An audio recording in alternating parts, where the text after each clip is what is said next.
Hello, boys and girls. Hey, Elfnet Gaming, and we're here with some RF stuff for you. And what I got here, this big bit, this big PolyPhaser DXL-D-MA-P2 PolyPhaser. This is a surge protector for antennas for cell towers. Now, if you are in radio, ham radio, CB radio, whatever, come on, you fucker. Any of those kinds of things. Why won't this camera focus? Come on, camera. Whatever. Shitty camera won't focus. Oh, there it focused. Let's bring it up slow. There it is. It's absolutely massive in comparison to what you might be used to in this. This is the same thing. 1.5 to 50 megahertz, 50 megahertz to 220 megahertz, 220 to 400 megahertz with 1.5 to 50 at 2 kilowatts, 50 to 200, 375 watts, 220 to 400 megahertz, 125 watts. This come off of a VHF 2 meter radio repeater system that we kind of took down and scrapped.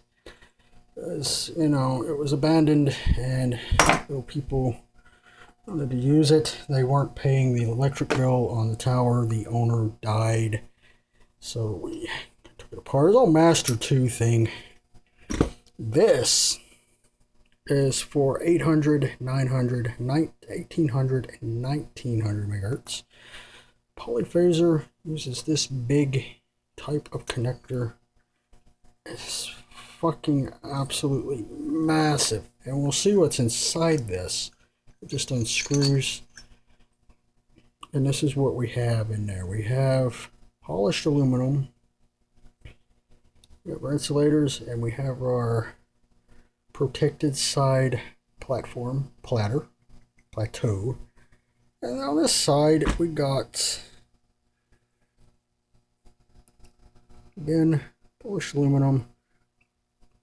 We have this little module that slides right out of its collet.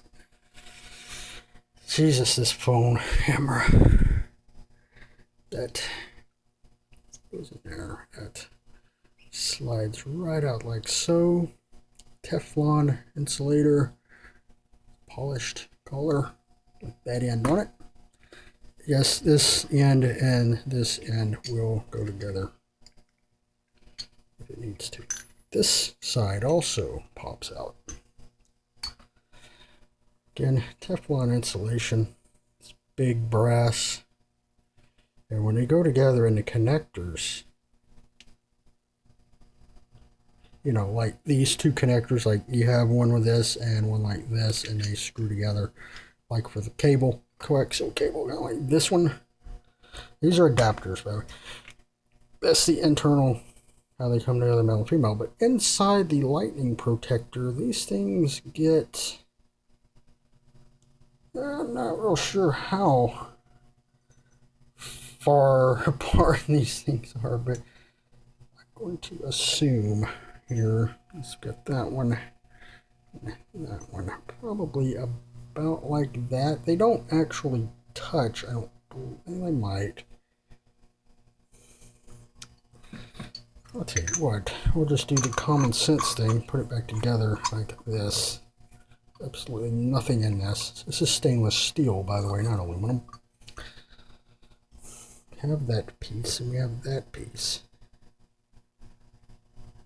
So these things don't actually touch. They are spaced apart in such a way that RF will pass.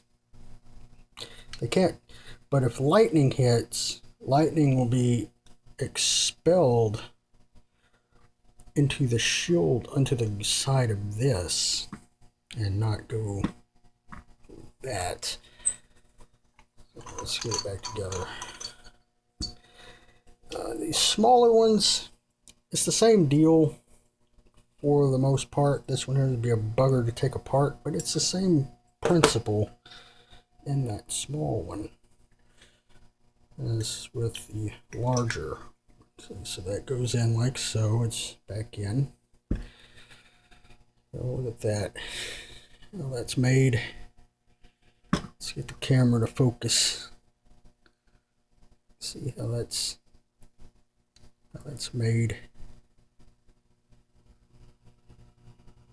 This causes the lightning, all this excess. This thing actually rides in here just barely. It doesn't even touch the sides, but there's so little clearance for it. But it never touches the side, and it never touches that. And this is an insulator on top. God, Jesus, this thing. It's an insulator on top. You can probably see it. The lightning is discharged off of this ring if it hits the line coming down. The antenna will be on this side. The radio equipment, it will be on this side. It says protected. And the surge coming from this side protected on this side.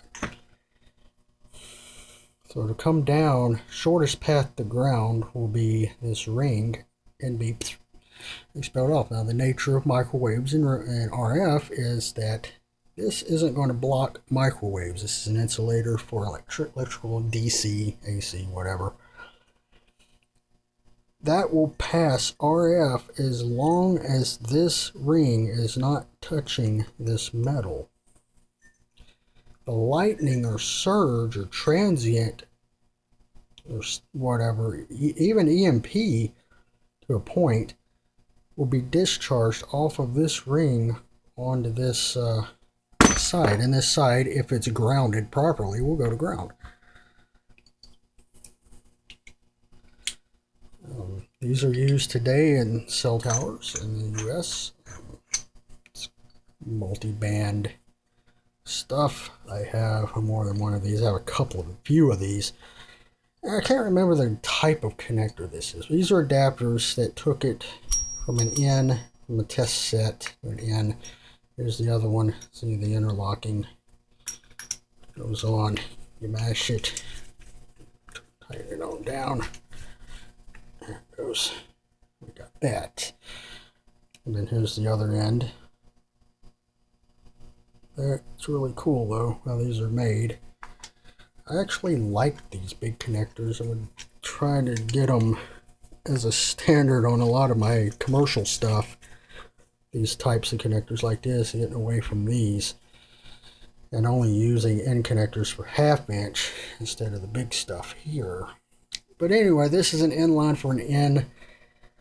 This was on an 800 megahertz radio system. It would come an in-house type cell phone type deal. Yeah, that. Very comparison here. It's a little bigger than that. This is the more common ham radio-y, CB radio, GMRS thing, even commercial repeater. What you would usually see in hammy gear, lightweight, light duty stuff. When you start getting into phones, paging systems, high frequency, you start seeing big ones like this, especially on systems that need to be protected against transients and EMPs and lightning and things like that. Yeah, just a quick look at polyphasers is what they're called in radio. You know what I'm talking about. And I'm Elf, Elfnet Designs, Gaming. If you liked the video, give me a thumbs up, be sure to subscribe, all that stuff. And I will see you in the next video.